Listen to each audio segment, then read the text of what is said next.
here in a hot mic situation, be careful what you say, because this meeting is being recorded. So it is my pleasure to introduce Kyle Rybacki, who is the manager of the mapping division here at the Geologic Survey. And he's also, I can find my mouse. He also is the co-host of Adventuring for Mere Mortals. So I endorse that. So you guys should check it out. It's a really interesting podcast about reducing some of the barriers to entry to some of outdoor activities. And they have I'm sorry, who's your co-host? Trevor. Oh, do we give his last name? Bowman. Okay. I never met him. So Trevor Bowman, and they have a good podcast, and it's all right. There's my plug. So let's switch this over to do the real introduction. And sorry, just one more thing. Do you want the presentation view? Yes. Yeah, I mean presenter view. There you go. Yep. That's it. All right. I think you're all set. So let's give a warm welcome to Kyle Rybacki. Well, thank you. This is exciting because about 2 weeks ago, I didn't really have anything to show, like for deliverables. But in the last week, we finalized kind of the first wave of this project, which has been ongoing for a while. But probably where to start is, how does a geologist get involved in an ecotourism project? Well, interestingly enough, within the Bureau of Land Management, within the Department of Interior, the CAVE program actually falls under the Outdoor Recreation and Visitor Services Division. So there's no geologists in there. And so as a cave specialist, my title was an outdoor recreation planner. And it was a very odd situation to be in, because I knew cave and karst, the hydrology, the geology, etc. But with that title, you also have additional responsibilities, like learning how to build vault toilets and doing contracts to pump those toilets, and then going out and actually cleaning them, and then figuring out how to build them back up after the general public figures out how to burn down a concrete building, and all sorts of different things. And I never thought that outside of that environment, the skill set would actually be combined, but lo and behold, it did. And the project popped up in Belize. And this is not advancing. So in Central America is Belize, and its economy is primarily based on tourism. And a lot of the tourism is focused on the coast. So whenever you think of Belize, a lot of people think of pristine coasts, diving, wreck diving, and then inland just jungle. And so this has been recognized that a lot of cruise ships come in, and all of the tourism is concentrated on the coast, which means that that's where a lot of the revenue goes. And so a project was devised, and the Belizean government sought funds, and they developed a plan to improve the road infrastructure to encourage tourism to move inland. So Belizeans are very proud of what they have. They're very knowledgeable. They're happy to share that knowledge. And they enjoy having tourists and being able to share that and their pride.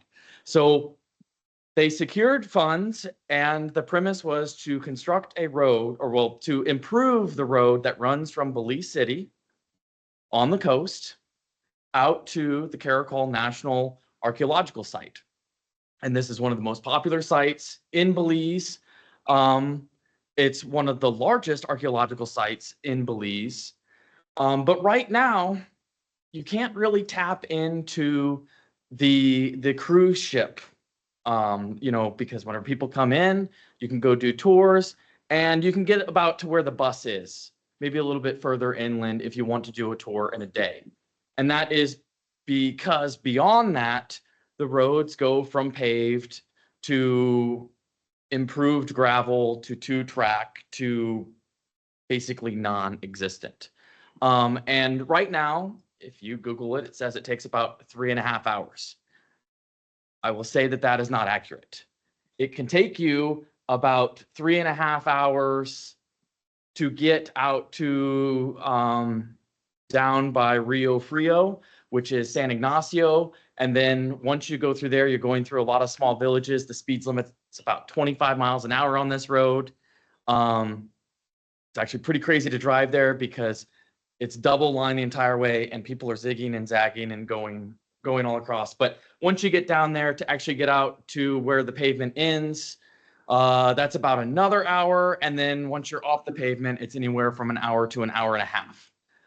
They are taking small buses, but it's really a multi-day trek because you're going out one day, you're touring the site, you're overnighting somewhere locally, and then you're going back to shore.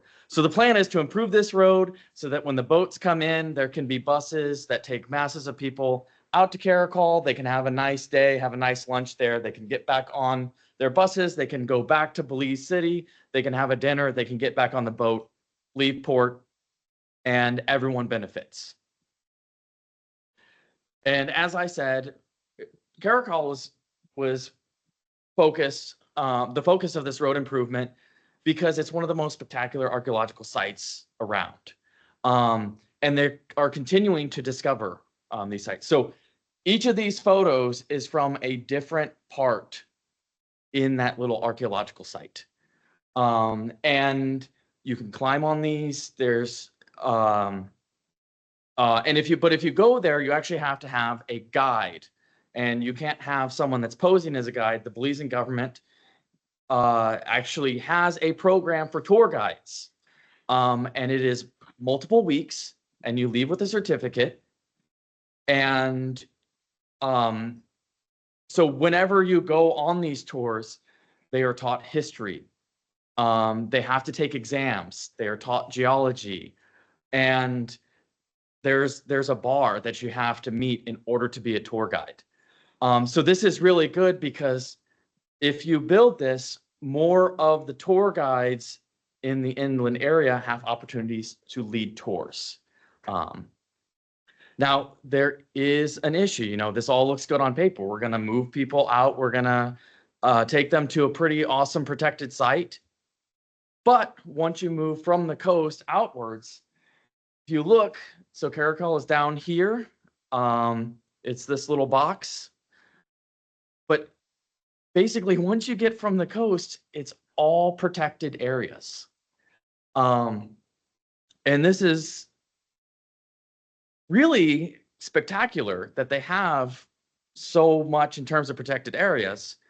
But the management is much different than what we would have here in the States or really anywhere else. And the thing is, if you build this road, this is what it looks like. It's pristine forest. So if you start off at the coast, it's kind of savanna, then you actually go into a pine forest, and then as you get up into the highlands, you have the jungle terrain, and you have unique wildlife. You have endemic species, you have species that are being discovered, and you have scarlet macaws. So this is the largest population inland of scarlet macaws. And they're right outside Caracol. And so the concern is, if you're now bringing people into this area, there's a lot for them to see and do. There's a lot of opportunity in terms of tourism and revenue, but with that comes impact. And so what can we really do here that would allow for this area to remain wild, but yet let people experience this? There's also another aspect of this area. And if you look at that, what happens to all the drainages over here, south and east of the park? Well, it's karst. There's minimal surface drainage there. It's all pirated into the subsurface. So down here, this is the highest part in Belize. It is volcanics and siliciclastics. And then along the flanks of that, all through here are carbonates. And they are thick carbonates. And they host big caves. Now, this adds another layer of complexity because of Mayan culture. So the site, Caracol, is there. And Mayan culture believes that, there's above. So there's the place of the living, which is the surface of the earth. And then there's the ceiba tree, which grows up and the sun goes round and round. But the underworld is also a sacred place. And the underworld is called Xibalba, and it's ruled by the Mayan death gods. And so the Mayans were very superstitious people. And in the origin myth, it's the court below, so you can think of a large cavern, is where they reside. And so there's 12 lords, and they rule in pairs. And the lords have domain over various forms of human suffering. So they cause sickness, they cause starvation, fear, destitution, pain, all these wonderful things. So these caves were revered, and they would be the place of religious ceremonies, and that including sacrifices. They would be the locations where they would offer up offerings, etc. So you see a lot of cultural artifacts. So not only are you introducing a large population potentially into a sensitive ecosystem, but now you have something of extreme cultural significance. And this is largely why they have tour guides. So this is from Maya Walk Tours, and they actually lead tours back to these locations. So as I said, land management in Belize is interesting. So in the United States, the national parks, national monuments, etc., are managed by the Department of Interior, specifically the National Park Service. They're the ones that actually do the work. They do the patrols. They build the infrastructure. They receive funding to do this. In Belize, they also have governmental organizations, but all these little, they have the Department of Forestry, but all the national parks and monuments and everything like that are managed by non-governmental organizations, which answer to the Institute of Archaeology and other offices, including economic development, etc. Now, in many ways, this is fantastic because you're putting people in charge of lands that want to be in charge of them. They really care about how those lands are managed. But they're kind of set up for failure because they receive no funding. So a lot of these park managers are people in the community that have a deep connection to these areas, and they have volunteered. They've written a proposal, they put forward a management plan, a lot of blood, sweat, and tears to get a signed letter that says, you are now in charge of this. You're the custodian of these lands. No money. They now have to go write grants to the government for funds to get anywhere between 40 and 60% of what they need, and then they have to come up with the match. So now this is an example with an individual that we met. He is in charge of, I don't see it listed on here, but it's a small little preserve. He is a cave tour guide. That is his occupation. He has lived in the same house his entire life. He is the manager of that. And he's trying to develop this park, but he doesn't know how to write grants to make that match. Now, on the flip side, there's a large Mennonite community down here now, and they are buying up land, and there's not much that they can do because they don't have any enforcement capacity. So it sets up a very, very unique situation in terms of land management. How I became involved in this project was because the Friends for Conservation and Development, which is in charge of Chiquibul National Park, wrote to the Department of State and said, hey, we need help. This road is coming in and we have to manage this property. And we don't have the capacity or expertise to handle this level of tourism and do the monitoring and do everything else. And to put it in perspective, the Chiquibul National Park is the size of Sequoia Kings Canyon National Park in California.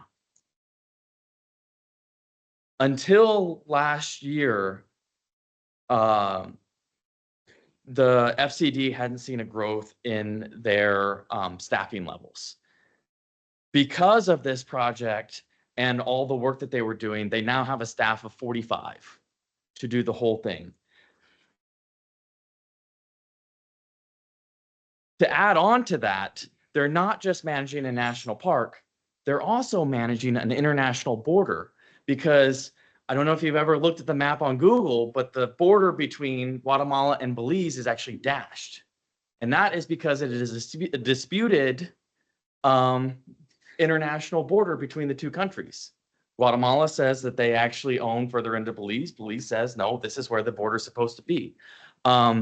So while they're trying to manage this in court, in the International Court of Appeals, it's actually set to be heard, this international border dispute. But the Guatemalans are coming over and they are trafficking wildlife.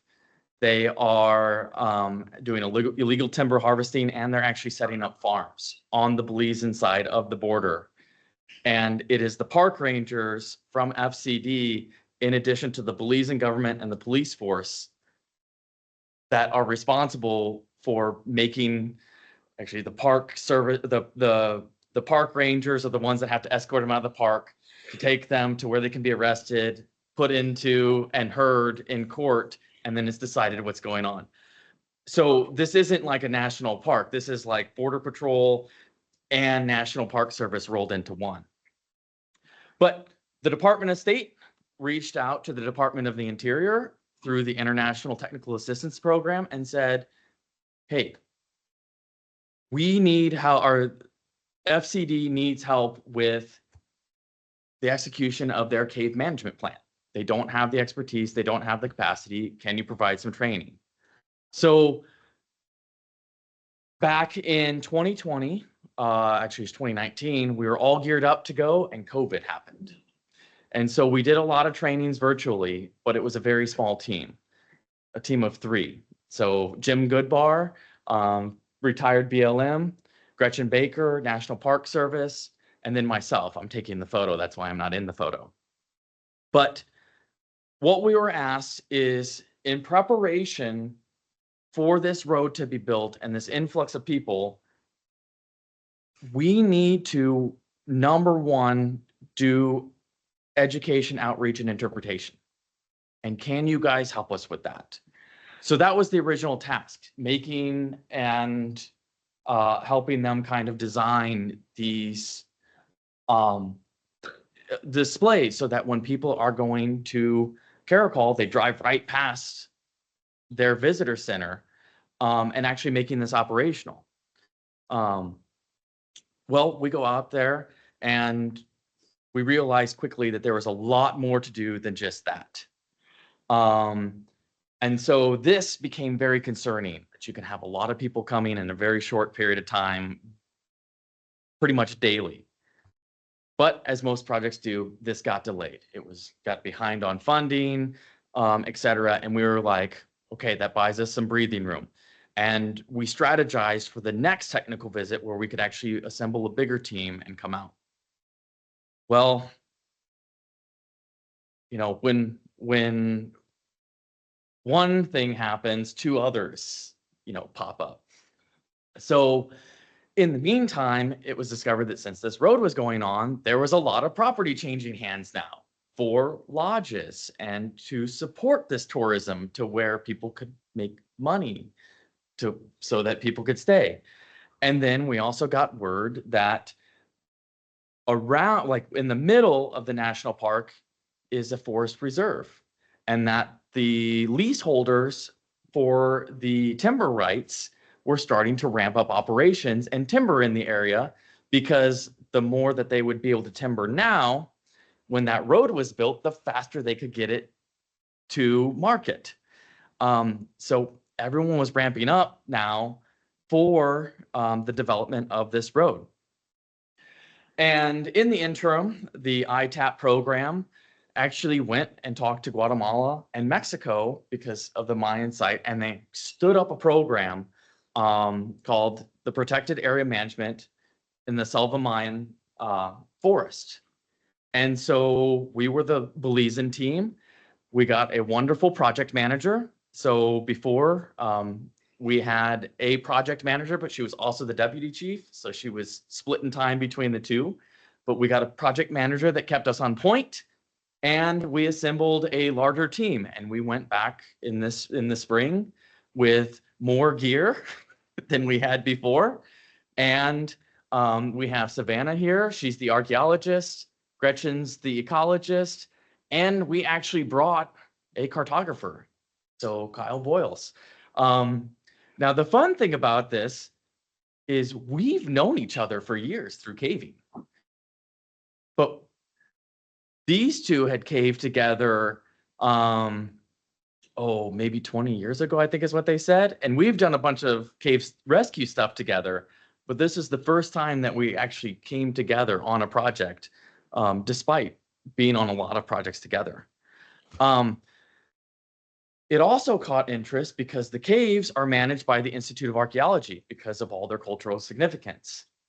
So now that we were doing this project, we were pulled in, and the director of the Institute of Archaeology and the assistant director were now very interested in what we were doing, and what we were finding and how to record it. So we actually had one of their staff members come with us for additional training. And so we're poised for a great trip. And then as we rolled out, so this is what we saw when we first went out there. The reason I'm taking the photo from there is because I can't go any further. I would be in the jungle. This is what it looks like now whenever we went out there. So they have widened the road, and it was actually negotiated by FCD that it needs to be narrower through here. And I'll show you why. Because this is whenever we went out there back in 2021. This is now the same crossing, just coming from the other direction. You can see that they are building the structural supports for a large bridge, and all this has been cleared. And if we take a step back, this is what it actually looks like. So they are basically building what you would see for a 4-lane road. And this is going to go all the way from Belize City out to Carrigal. And this is what it looks most of the way to this now. So you can get out there a lot faster. So once we got out there, we had to overnight at the Las Cuevas Research Station, which is actually in the Forest Reserve. It's managed by FCD. It's a really nice facility. They have a lot of research groups that come out. But as soon as we got there, so this is Raphael. He is the executive director of FCD, and he had some bad news. And it turns out that the road project wasn't the only road project that was going on. As I said, the logging company had ramped up operations, and they were clearing areas and they were logging. But they had also put up a gate from the time when we were supposed to leave and we arrived, closing access to where we were going. And so I just wanted to share with you guys, this is how big of a difference it is, because this is that road that you're looking at the sliding. That's what that was when we first went out there.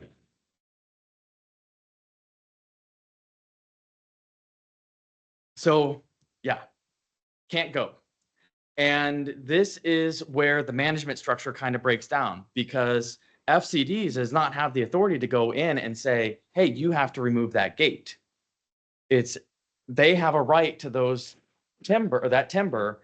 And so it actually has to go through the Department of Forestry. So they have to file a complaint with the Department of Forestry. The forestry has to go and investigate, and then they have to negotiate an access agreement because both have rights. And so it was very concerning, because this is from the cave management plan. They no longer have access to the entire area that we were supposed to be working in. So they can't do their patrols. They can't do, anything. And this was really unnerving that this could happen, in a short period of time. But we're flexible.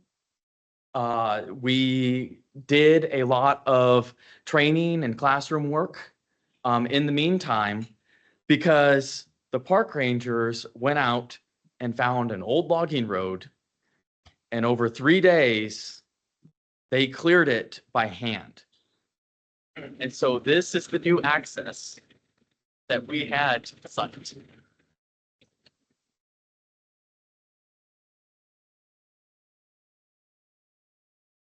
So we actually had worse conditions going out the second time to get there. And so, yeah, they had done that all by hand.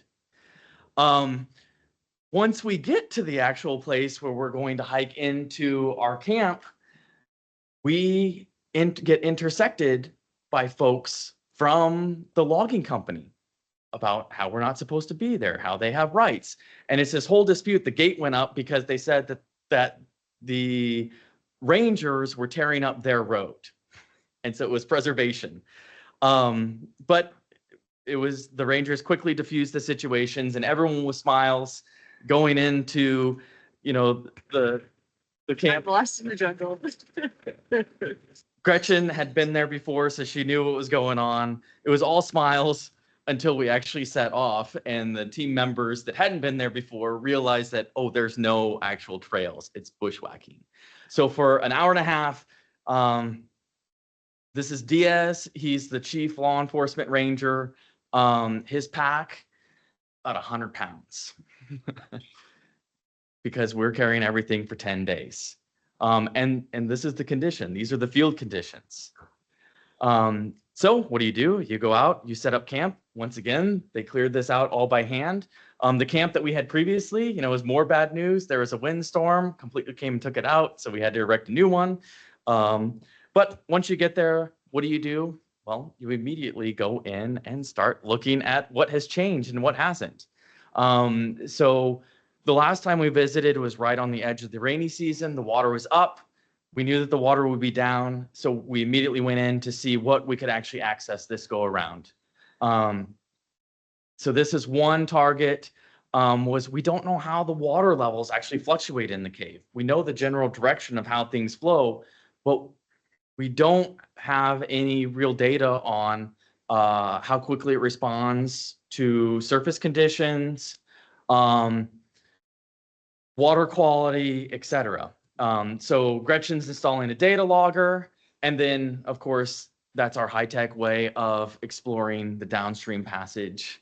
Was we took some inflatable rafts. The second objective was you can't manage something unless you know where it is. So the focus for the rest of the expedition was really to document the cave. And so you guys actually know from Tom Sawyer how to survey a cave. Just like Tom and Becky, we run an imaginary string through the cave. And then we draw everything in reference to that line. So very rudimentary equipment. There's no GPS because the entire cave is underground. But you got a notebook, a protractor, compass and clinometer if you want to do the analog, but we've gone digital. We use distos for this. So it looks like a Leica, but its guts have actually been changed to where you can get orientation and vertical deviation. So just like strike and dip. Using that, but now this has been discontinued. So we're looking at getting bricks.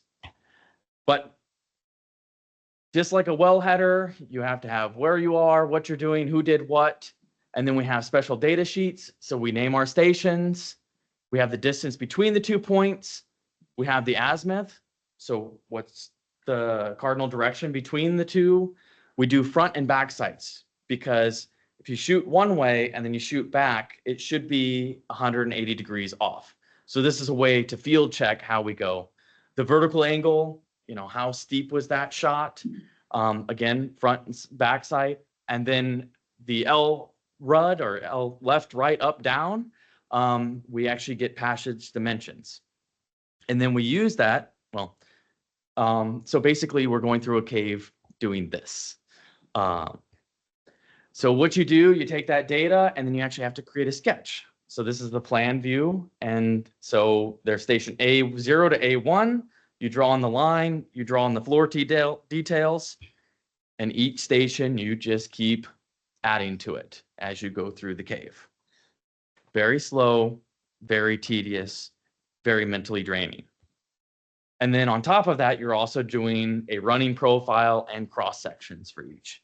So we're trying to leave with as much data as we can. And I forgot to mention, you saw the inventory sheet. We also have folks up front that are inventorying what they see at every station. So bugs, geology, archaeology, etc. So we had trained up the group the year previous. We had done a refresher at the research station. And the first few days, we just paired up with them. So you can see that there's a team member and then a karst unit member that is watching them. And so we're doing the training at this point. And then we handed it off to them and we watched them as they went through the cave because this is their job, to go through the jungle, to find caves, to document what they have so they know what the resource inventory is. They can go back and report what they find. And so it started out like most trips do. They work quietly, independently. Then they come together to discuss what they have. And then they start to argue about what they're seeing and how it should be interpreted, etc. And we found that highly entertaining, just sitting back and watching this because, they had really good discussions and were figuring things out. And this is what they were mapping in. I would never put someone that has never mapped before in this. So in here, that ceiling height is about 180 feet. You can't even see the left wall. Here, this is not a photograph, like this is not a processing thing. This is actually the high water line. And you have passages on top of passages. And these guys knocked it out. We did 2 days with them. So we mapped here the first day, then we handed it off and they mapped next to us through here. And then from here on, they did everything. This is what we accomplished that first expedition. Well, not expedition, but technical visit. So you can see where it was a lot of work. Now, surveying is just one aspect. Now you have to turn that data into something meaningful. So we got that, but we had to scan stuff. So we had learned previously that you need to scan all your notes and enter all the data before you leave. So we actually taught them how to do that using Compass, the cave software, where it takes all of your measurements, you can put it in, and then it makes a digital line plot.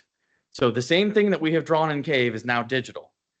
And whenever you put in the left, right, up, downs, you can actually create a three-dimensional model, very rough three-dimensional model, which is really good for seeing elevations and how passages line up. So by collecting some very simple data, you get a lot of insight into how that cave is behaving from a morphological standpoint. So we've entered, we compiled, and then it comes to drafting. And this is basically doing everything you did underground, above ground using a computer. So we use Adobe Illustrator and we import that line plot. We import the scans of our sketches, and then we digitize that. So this line right here is the line plot. You line that up with the line plot on yours. You draw in the walls, you draw in the features, you delete this layer, and then you have a beautiful cave map. And so this is what we finished last week. So that's the profile of the section that was mapped. That's the plan view of the section that was mapped. And now we're just waiting for the geologic data to actually figure out what floods, when, where, so that we can actually help them revise the management plan for future seasons. So as our project manager, that's it. We're out of here. Any questions? I got a few involving LiDAR. I see I looked online, there's been a LiDAR survey of that park. Yes. Can you use a LiDAR imagery to get fixed points for where the cave entrances are? So that you can scale what you've got to match what you're seeing on LiDAR? So that LiDAR, there's two things. One, the LiDAR, so we actually met after we got out. We went to the Department of State to ask them to fly LiDAR over this area. And then we met with folks from NASA and it turned into this whole ordeal. What we learned is that for the park and the areas where the karst is, that LiDAR was actually from satellite imagery and the resolution is about 20 meters. So it's not the resolution that we need. The higher resolution stuff that's flown is targeted for archaeological sites. Because as you see, once you get in the bush, you could have a site that's 20 foot to your right and you're not going to know it if it's a hill or not. So the first time that we were there, they were actually flying a drone over the area to see and playing with imagery to see what type of DEM they could develop and at what resolution so they could cover the largest area possible to delineate where other archaeological sites could be. So if they can match that, then of course we're going to steal that because that's what we were using in the Southwest for oil and gas surveys, was photogrammetry and LiDAR because the depressions do pop out. And then the second question, are the various groups involved in LiDAR mapping, are they in danger of mapping archaeological ruins faster than they can protect them from looters? So that's an interesting question because the Guatemala is very poor and they're opportunistic. So whenever they come over into Belize, they're not looking for one specific thing. I'm going to mispronounce it, but it's chatal or something. It's a palm that grows and it looks like a heart. And it is a staple in Palm Sunday ceremonies. And so the Guatemalans actually come over into Belize and they collect these, take them back, and then they sell them for Palm Sunday. It's the same way with scarlet macaws. They're just opportunistic. When they're in the area, they're looking around. They know how to live off the land. They know how the land works. And they know where the nests are. They know where the eggs are. They know when the brooding period is. And they will actually go and and take eggs, etc. Same thing happens with archaeological sites. They will just be wandering around. They will find a site. They will stumble upon a site. And if there's anything there that could be of value, they will collect it and take it back. So LiDAR could be a guide map for finding these places to loot. yes. Yeah. So a lot of the caves in the area, they're finding that you can have there certain parts of the caves are actually sealed off for ceremonial purposes. The priest was the only one that was allowed to go in there. These walls have been torn down and everything that wasn't broken was, looted. So a lot of the easy to access areas have been looted, but there are still little pockets off that have a lot of artifacts, which is why this road and the influx of potentially additional people with limited resources creates not a resource conflict, but a resource concern, because now you're just increasing the odds of someone stumbling upon that. And just Caracol alone, I think is 70 square miles. It's a large site. It varies what they call it. Yep. Very spread out agricultural community. Yeah. And it's going to be very hard to guard all of those artifacts that have already been located on LiDAR. Yeah. And the archaeological sites are interesting because the archaeologist that discovered the site and starts to excavate it actually has claim to that site. So Caracol, no one else can work in Caracol except for the Chase family, because it was a husband and wife team that did the primary excavations that has done all that work. There are students and collaborators that come in with them. They actually control the site. Another archaeologist can't come in and do that, even if they petition to the Institute of Archaeology and say, hey, I would like to do this work. They're going to point them and say, nope, you need to go talk to the Chase family. And it's just like that for all the other sites. So, it's real Indiana Jones. You got to find the site, stake your claim, and then you can actually work there. You have to be native to Belize for that to apply, or does it just finders keepers? No, apparently this is worldwide. Like, this is just a cultural thing within archaeologists that if you make the discovery, that is yours to work on. Even on somebody else's land. Mm-hmm. Yeah. So the Chase family is, well known with the Institute of Archaeology. They have to submit their reports, deliverables, et cetera, just like everyone else. But as long as they stay in good standing, it's theirs to work on. It's like the old monuments. Yeah. So does Belize have an equivalent of a geological survey? No. So there's one I've only seen. Well, there's a copy of a geologic map of Belize, and I've only seen a printed copy of it that you could actually read once, and it's in the Ministry of Development and Economic Development, I think. But it's a poster about that size, and it has the geologic map, the cross section across the country, and all the unit descriptions.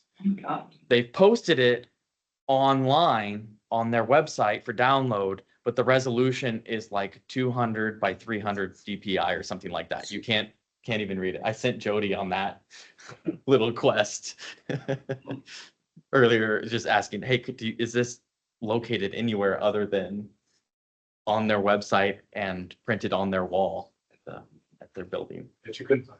Nope.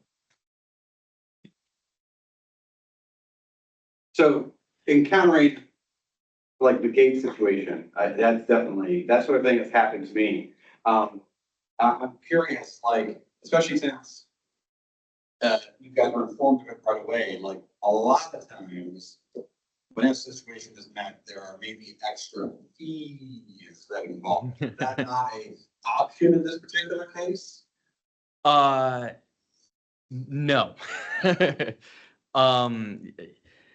Yeah, it was a surprise. But the claim was that they were tearing up the road. They had invested a lot of money in the road.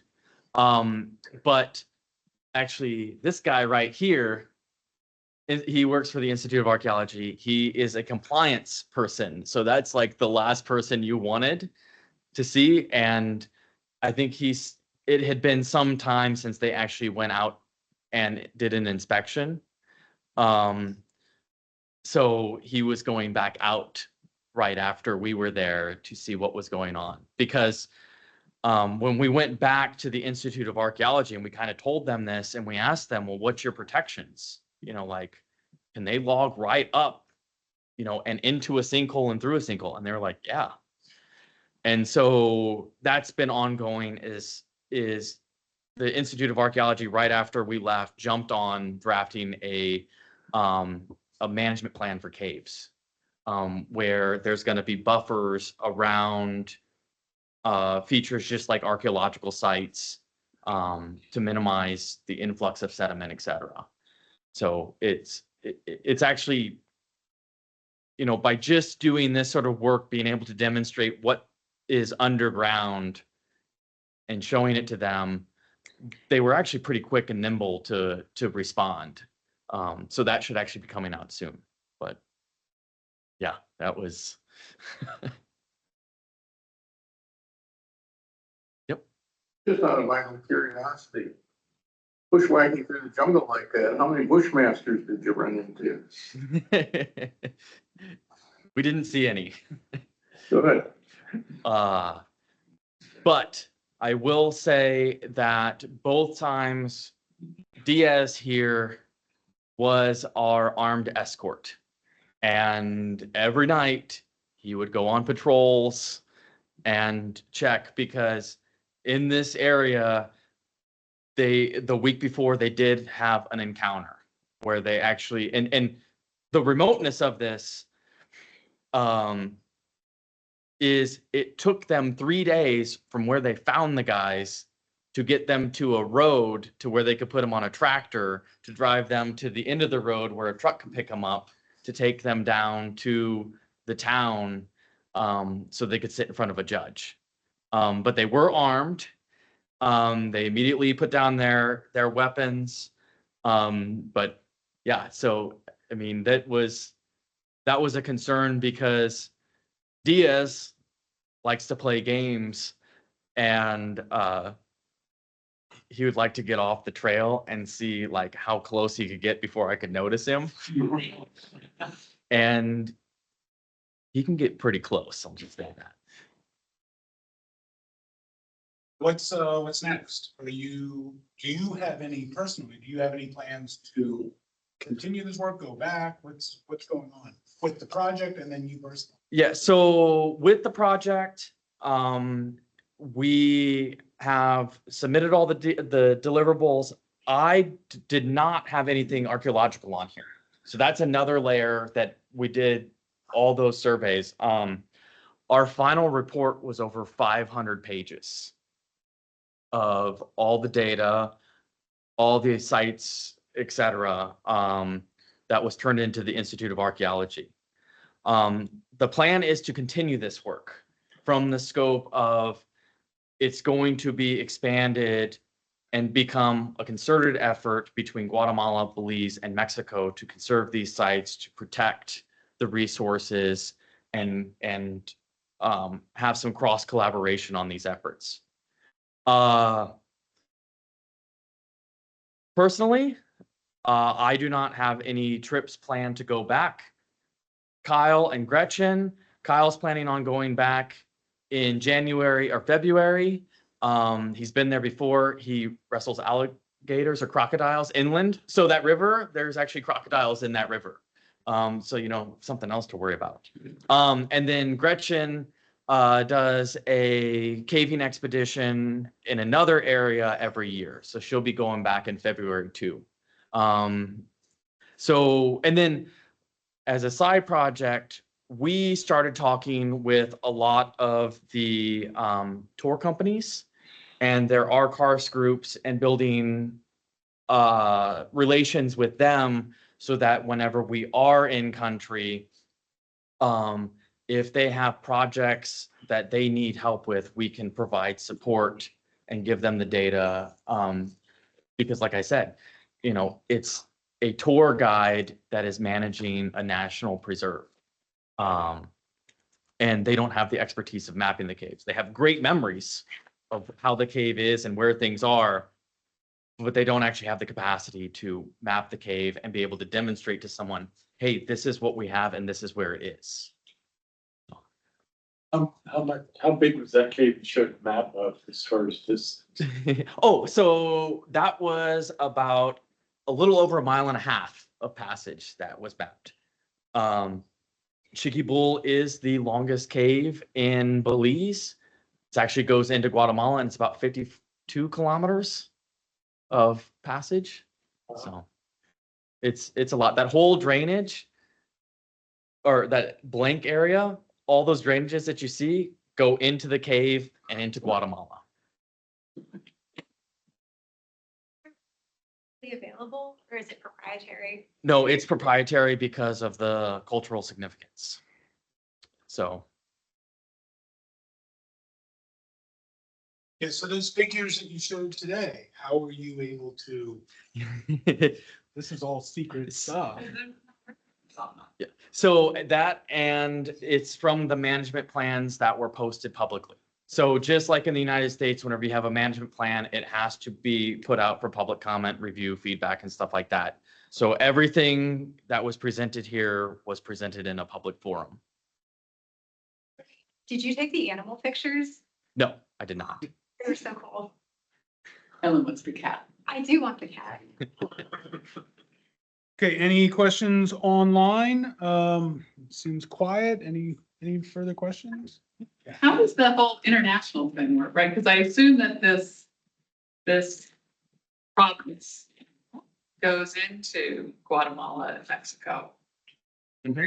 So do they have preserves established, or is it all just free for all? So I know that Guatemala has national parks, but in that area of Guatemala, a lot of little towns and villages are actually illegal. So it's folks that have moved into the area, cleared land, a lot of slash and burn. And then they establish a farm, a little community pops up. There was actually a cell phone tower that was installed on the Belizean side to give reception. And they actually removed the cell phone tower to get rid of the communities on the other side because they were pulling that. And it worked. But the like back and forth, that was primarily done by the International Technical Assistance Program. So it's Latin American region, and it was actually our team lead going around and meeting with public officials in each of the areas and saying, hey, this is what we're doing over here. You have the same issues going on here. And then them going, yeah, and pointing at Belize going, yeah, they're doing all this other stuff. And then in Mexico, the same sort of thing. And then it culminated in pulling all those individuals together in a room and saying, okay, this is only going to work if we all work together, and what's going to be our common goal. And it's on the preservation of these sites and making it known. Okay, I got a question from online. This is from Suzanne, who's a Peace Corps volunteer in Honduras. Mhm. In 05 to 07, worked at the National Wildlife Refuge on the Caribbean coast in a mangrove swamp area. The area was designated as a protected area after there were many villages and people already there. The biggest challenge to conservation was buy-in of the local people, so they wouldn't hunt manatees for dinner. What is being done to encourage locals to participate in the preservation of the area? So this was the remarkable part of the expedition. And that I said it in the beginning, Belizeans are very proud of their heritage. And I did not meet one Belizean that was like, that wasn't intrigued by what we were doing and wanted to know how they could help. It was actually remarkable because a number of folks were like, oh, I've heard about this. I've seen it on TV. I know that there's these issues. What can we do? Like, can we go there and help out? Can we do?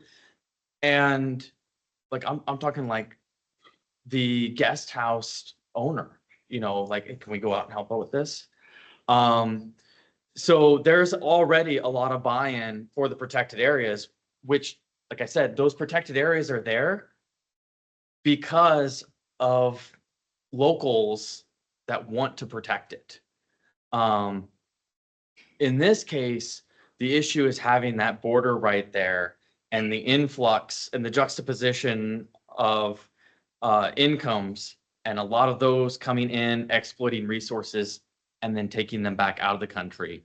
And that's being curbed by having a